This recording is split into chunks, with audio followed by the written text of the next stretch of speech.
Welcome to Healing Childhood Trauma, the podcast for millennial women who are ready to heal from the past. Here, we have the deeper discussions on emotional well-being and practical tips that will empower you to transform your relationships and underlying anxiety from insecure to secure attachment.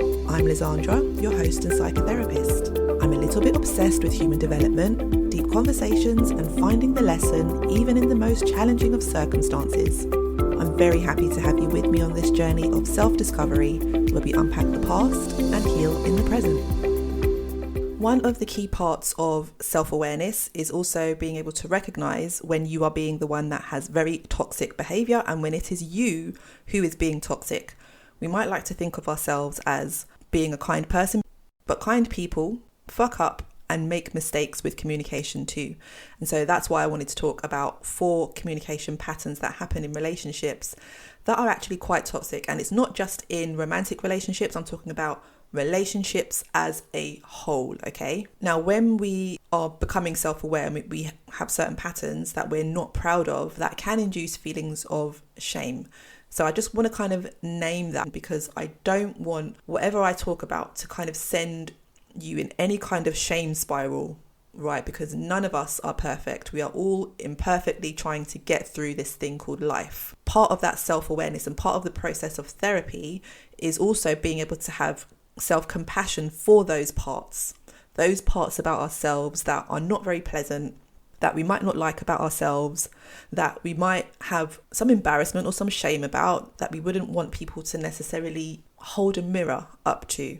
It's almost like a duality of having the self-awareness, even when it's our toxic bullshit, but also holding a lens of compassion behind that so that we can provide the conditions and the environment for us to be able to learn and grow and heal from that. We're not these perfect beings, and once we go through this journey of healing, we never get triggered anymore. We never have emotional reactions anymore. We're not toxic. We're not spiteful, we're not jealous, we're not all of these other things that we might see as not very nice qualities about ourselves. We're not aiming for perfection here. We're not aiming to be like this perfect version of ourselves. We are just trying to find a version of ourselves that we can say, yeah, do you know what? I like you. You're all right. And I think sometimes that is enough. So today, I am breaking down the 4 behaviours that tend to happen in toxic relationships. It is something that I do in my training, which is on secure communication, which is basically teaching you how do you communicate from a secure attachment perspective rather than communicating from an insecure attachment perspective. Basically, just get better at arguing, better at conflict, better at listening, empathic listening, holding space for someone, but also being assertive and making sure that you are also heard in that dynamic. So I think what I talk about in this episode is going to help you with some of that so that you have better conflict, better self-awareness when you are being triggered and when you are in a difficult conversation with someone, so that we can all just get better at having those hard conversations that are so necessary for healthy relationships and for secure attachment healing. If you don't already know, I'm Lizandra, I'm a psychotherapist. I work with relational trauma, attachment patterns, and high functioning anxiety. If I have spoken about this before, I do apologise, but to be honest, I think it's okay to kind of talk about the same thing more than once because that's also what happens in therapy. We don't go over something just one time and be like, yeah, we're kind of done with that. Sometimes we have to look at things from different perspectives and see how things land on different days. One day you might listen to something and think, yeah, I'm not really connected to that and kind of just brush over it. And then another day you can hear exactly the same thing and then it just hits different. So even if I have talked about it before, I'm okay with just going through it again. But if you're aware that I have been, I'm just going to say like a massive thank you because that means you must be really listening to these episodes, which is only a good thing, right? If you've joined me on my program Secure, for sure you would have heard me talking about this because it is such a interesting part of the program that really helps with relationship dynamics. And I am talking about the 4 horsemen of the apocalypse. This is something that has been established through the Gottman Institute, which is a massive institute that does training, and it's based on the works of I think it's Julie and John is their first name, Julie and John Gottman. And they've been doing research for many years about relationships and the patterns that they notice in the relationships that can predict the outcome of separation and divorce in relationships according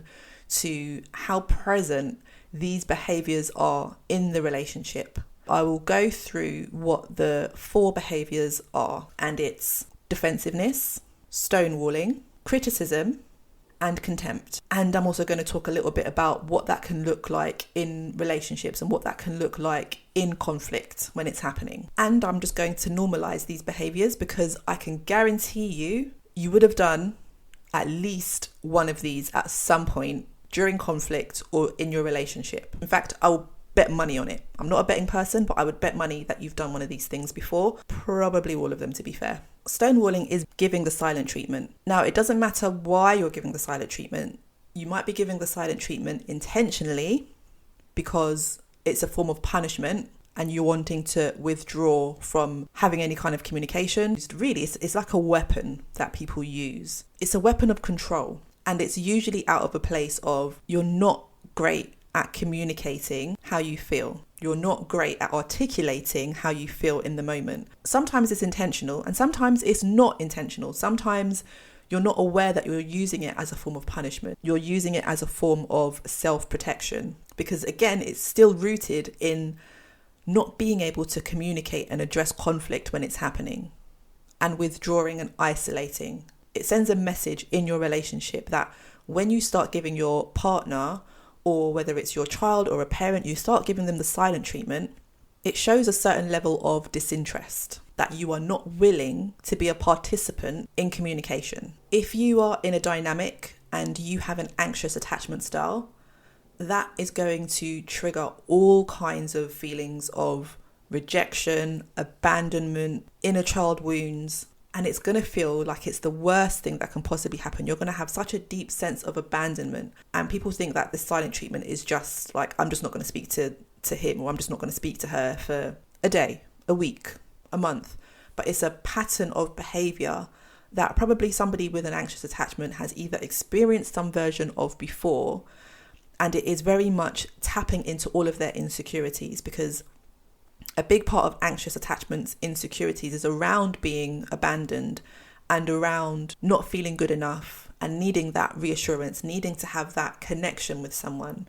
And so if somebody is then withdrawing and taking away that connection, that feels like a very dangerous threat to their nervous system, and it's going to activate their nervous system to go into a stress response. And people who have more avoidant traits are more likely to go into stonewalling because it is a form of disengaging, where I kind of talked about the intent behind it. So sometimes people are withdrawing because their nervous system almost gets flooded and they get overwhelmed and they don't know how to communicate in those moments. And so on the outside, that looks like shutting down.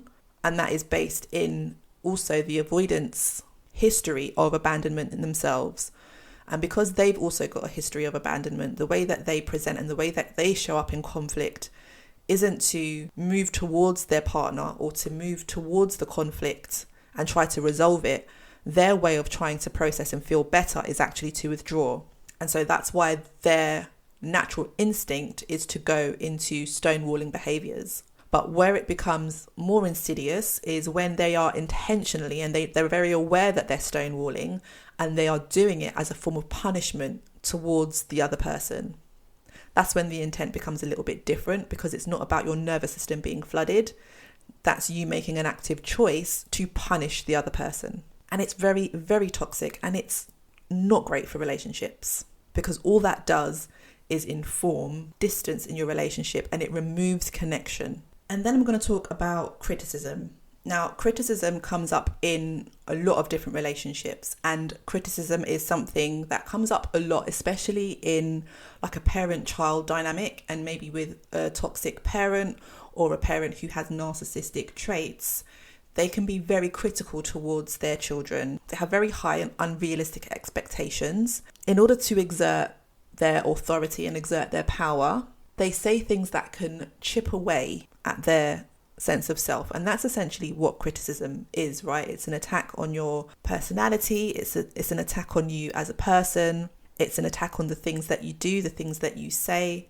It's just having very negative feedback, but doing it in a way almost where it's like punching down on someone. It's trying to demoralize someone. And it's not just about criticism as in if you give your opinion about something and you're giving, that's constructive criticism, right? You're telling someone something about maybe the way that they hurt you or how you feel around them, or just something that you're not happy with in the relationship. A typical example of, and I'll just go with the low-hanging fruit, and I'll talk about it in the sense of romantic relationships. But couples can argue about very small, very insignificant things, and it might be about who's doing the washing up, and one partner might say to the other, you never do the washing up, I'm always doing it, you never do it, it's always left to me, you are absolutely useless at housework, you're an asshole. No, I'm joking, but you get what I mean, right? It's the difference of being critical of the person, and sometimes even just like calling them out of their name in terms of calling them like lazy, or just making very blanket statements, very all or nothing statements of you always do this or you never do that. Very critical, very harsh, and not coming from a very loving place, and not coming from a place of trying to build connection, but more about trying to make the other person not feel good or feel less than. And it is also very easy to be critical of another person, especially if you're not in a good place with them. It's very easy to see the negative side of them. And this is called a negative cognitive bias, where we don't feel connected with someone and we've already got this bad feeling towards someone. It's almost like we go through this filtered lens of everything that we see them do. We put a negative spin on it. We don't give them the benefit of the doubt. We assume that their intentions are not good. And that's because of our negative cognitive bias. And that generally tends to be the root of a lot of where criticism can come from. So defensiveness in relationships is something that happens a lot. People who have emotional immaturity and lack of self-awareness, they tend to sit in a lot of defensiveness. But also people who are self-aware, anybody potentially has the capacity to be defensive, and that can look like deflecting from the situation or deflecting from somebody's perspective, being very unable to sit with the discomfort and accept constructive criticism, and turning that around to, yeah, but this is what you do.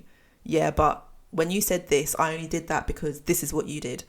Narcissists are great at being defensive and deflecting. They're really good at shifting the blame, and that is also something that is really strong when it comes to defensive behaviours in relationships. There's also this really big sense of denial and almost waiting to respond to the criticism or respond to the situation, and they're listening not from a place of being able to understand where the other person is coming from, but they are more waiting to respond to prove their perspective and to prove why they are not in the wrong, and to kind of take that spotlight off of them. And that can be rooted in having a lot of shame, not wanting to admit when you have done something wrong. And people with anxious attachment can do this a lot as well, because it's very hard to sit in a place of I've made a mistake when you have an anxious attachment, because any kind of mistake, and people with more anxious traits, they work so hard at almost trying to be perfect in relationships, trying so hard to not make a mistake, trying so hard to meet everybody else's needs and to gauge what their needs are even before they ask for it. So they can be really, really sensitive to getting criticism, and they can become very defensive as a result of that, because it's hard to sit in that place of I've done something wrong, especially when you're working so hard to do everything right. And it can mean deflecting and changing the subject, or perhaps becoming so emotional that it almost feels like it's not worth even going into anything more. And I feel like those two sit together really well. Like it's very easy for one person to become defensive as a result of somebody experiencing criticism. So if you're feeling attacked, your natural response can be to become defensive because you're trying to protect yourself, you're trying to protect your ego. So those two tend to sit together really, really well, as in it's a bit of a tango. It's a bit of a dance in conflict and relationships, those two parts. And now I have saved the best till last. We are talking about contempt. Now, why I say the best till last is because contempt is usually the deciding factor in the studies that the Gottmans have done over years and years of lots and lots of relationships. I think it's actually thousands of relationships. And what they identified was when there is significant contempt in a relationship, that's usually the predictor of the relationship coming to an end and predicting divorce and separation rates. And that's because contempt is such an insidious behavior in the context of in the context of any relationship, to be honest. But they found that when there were more acts of contempt in the relationship, that's when they would kind of be able to accurately predict that, this relationship is not going to stand the test of time. And also from my own experience in couples, I could really see that the relationships that had a lot of contempt, where they would have very long-term negative thoughts about each other.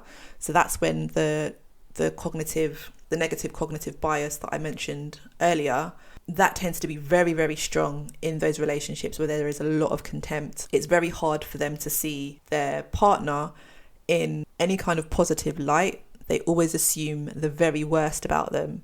It's the most important sign that your relationship is in trouble when contempt is present. And in practice, that is like name calling, that is throwing insults. It's about body language, it's eye rolling, it's exasperated sighs, it's invalidating your spouse, ridiculing them for their opinion, humiliation, all of these very unpleasant behaviors towards each other. It's not a good sign. It's not a good dynamic to have in any relationship. And it's really the most insidious part of conflict. In fact, I wouldn't even call that conflict. That's almost like a different level, because conflict is healthy. I just wanted to give you a sense of what the four horsemen are so that you can have a bit more self-awareness around how you show up in your relationship. So my invitation to you is to consider where you might be showing up in your relationships. Sometimes we can sit in a position of doing one behavior more than another. So we can be somebody who is very critical of people during times of conflict or during times of difficult conversations. Or we might sit more in defensiveness. I didn't do that. I don't know what you're talking about. And just really invalidating someone and really shifting the blame, not wanting to take accountability. So if we're aware that that's the position that we sit in, it kind of helps us to recognize what it is that we need to work on within ourselves. And it's going to be very, very easy for you to point the finger at someone else and notice when someone else is doing it. It's almost like we have to own our own shit first before we start pointing fingers. So those four behaviors, again, for those of you who love repetition, I love repetition myself in order for me to really absorb it and to really get it in my brain. So those four horsemen of the apocalypse, it's stonewalling, defensiveness, criticism, and contempt. So if we can start doing that less, we can most definitely have more connected, more secure relationships. And usually when we have one or some or all of these behaviors, it's usually rooted in something. It's usually not about, so if, for example, a couple is arguing about, earlier couple from before, we're talking about dishes, right? Although the argument is about dishes, it's never really about the dishes. It's always about an underlying issue that they're not addressing. There is some form of need that isn't being met in the relationship, but it's coming out in, you don't do the dishes. What it really could be about is, you don't care about me, you don't think about me, you don't consider me. And actually sometimes if you come to it from that perspective and you talk about how something is impacting you and how that makes you feel, it's usually much better received than hearing you never do the dishes. And it's so hard to do that in the moment, especially if your nervous system is going into your fight, flight, you're not going to be thinking necessarily rationally. You're going to be thinking about, in fact, you're probably not even going to be thinking necessarily. You're just going to be reacting. So if you do notice that you do these behaviors, I just want to normalize that pretty much most humans do. We can all sit in these places of any of these behaviors, especially when we feel like we're not being heard or valued or being listened to. And again, that is more connected to something that's not being met, to a need that's not being addressed. And that's why it comes up so much in attachment and in relationships. Okay, I hope you've enjoyed this episode. I will catch you in the next one. Bye. Thank you for joining this episode of Healing Childhood Trauma. I hope you found today's discussion insightful and empowering. Remember, healing is a journey and you are not alone on this path. If you enjoyed this episode, please subscribe, rate, and leave a review on your favourite podcast platform. And you can share this episode with a friend. Your feedback helps this podcast to reach more women who are ready to heal and build secure, healthy relationships and heal from the past.